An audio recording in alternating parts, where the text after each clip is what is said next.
নাহলে দ্বিতীয়বার সুযোগ পাবি না, মেয়েরা লুটিয়ে দেবো।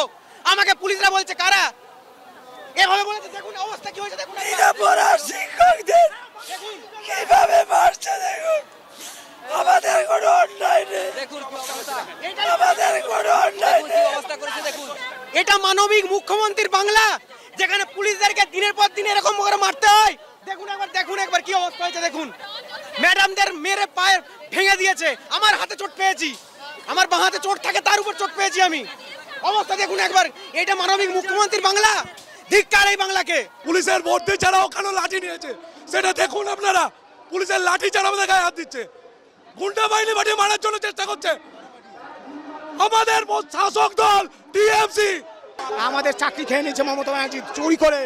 এখন আমাদের এই চোর মমতা পুলিশ মন্ত্রী মুখ্যমন্ত্রী পেছনে 200 জন গুন্ডা বাহিনী আছে, তাদেরকে পুলিশ কিচ্ছু করতে পারছে না, আর আমাদের পুলিশ লাঠিচার্জ করছে। না 9 জন এসেছিল, ওদেরকে যখন জিজ্ঞাসা করলাম আপনারা কে কারা, আমরা যখন ছুটে গেছি পুলিশ আমাদের মারতে চলে এলো, কিন্তু ওদেরকে বাঁচালো। গুন্ডা বাহিনীকে পাঠাচ্ছে, ওরা এসে দেখে যাচ্ছে, ওরা রেকি করতে আসছে। ক্যাডাররা ইউনিফর্ম না পরে মাথায় হেলমেট করে লাঠি নিয়ে আমাদেরকে চার্জ করছে। নমস্কার বন্ধুরা, আমার নাম ধ্রুবজ্যোতি সরকার। গতকাল বিকাশ ভবন অভিযান ঘিরে ধুন্ধুমার। পুলিশের লাঠিচার্জ তো আছেই, সাথে গুন্ডা বাহিনী পাঠিয়ে চাকরিহারাদের মার খাওয়ানো হচ্ছে বলে অভিযোগ। শাসক দলের বিরুদ্ধে একাধিক অভিযোগ চাকরিহারাদের। এর আগে ওনারা আচার্য সদনেও অবস্থান বিক্ষোভ করেছিলেন, তারপরে এখানেও অনেক দিন ধরে ওনাদের অবস্থান বিক্ষোভ চলেছিল। আমরা সম্পূর্ণ রকমভাবে ওনাদের সহযোগিতা করেছিলাম। আজকে সকালবেলা যেটা হয়েছে সেটা হচ্ছে যে ওই সামনের যে গেট আছে সেখানটা ওনারা ভেঙে অনেকজন ঢুকে গেছিলো। আমরা ওনাদের অনেক অনুরোধ করেছিলাম যাতে ওরকমভাবে না আসতে, শান্তিপূর্ণভাবে যা করার করতে। তারপরে সামনের যে গেট আছে সেটাকে ওনারা ধাক্কাধাক্কি অনেক দিয়েছে। তারপরে আমরা ওনাদেরকে বোঝানোর পর কিছুক্ষণ অবধি ওনারা অবস্থান করে রেখেছিলেন। এরপরে বিকেল 6টা নাগাদ এই যে বিকাশ ভবনে বহু দফতর আছে, বহু এখানে সিনিয়র অফিসার্সরা আছে, বহু এরকম সরকারি কর্মী আছে যাদের মধ্যে অনেকের শারীরিক সমস্যা আছে বা অন্য নানা রকমের গভর্নমেন্ট সার্ভেন্টস এখানে আছে। তারা যখন বেরোনোর সময় এসছে তখন ওনারা কিন্তু তাদেরকে বেরোতে দিচ্ছিলেন না। আমরা এখানে আসি, এসে ওনাদের সবাইকে রিকোয়েস্ট করি যাতে ওনাদেরকে বেরোতে দেওয়া হয়।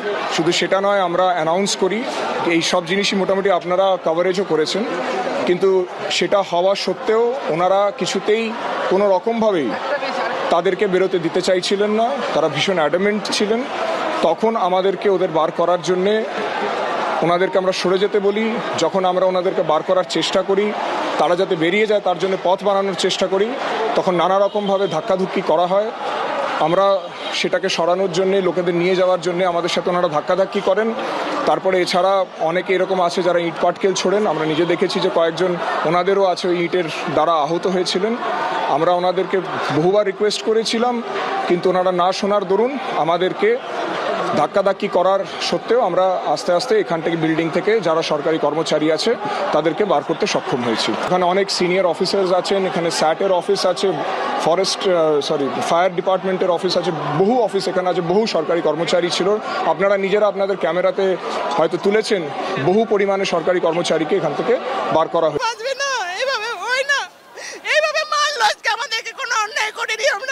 শান্তিপূর্ণ অবস্থান করছিলাম,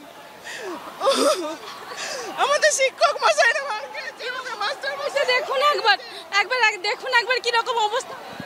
স্যার আমার বন্ধু স্যার রজত, ওকে স্যার 3 জনে মেরে পুরো মাথা ফেটে ফেলেছে স্যার। ওরা স্যার বাঁচবে না।